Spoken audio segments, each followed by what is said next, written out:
శిశిరం చాలా కాలంగా ఎదురు చూసిన వసంతం, దరికి చేరిన ఆనందం నిలువలేదు ఎంతో కాలం.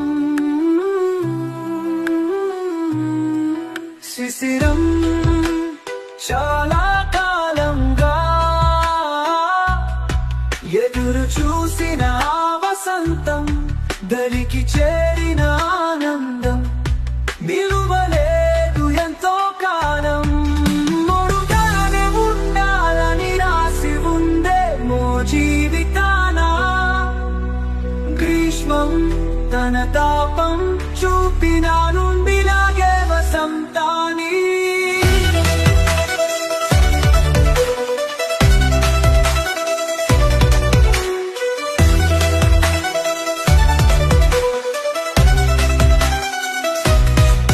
చిగురించిన కొత్త ఆశలు, తీయని కోయిల పాటలు, ఎంతో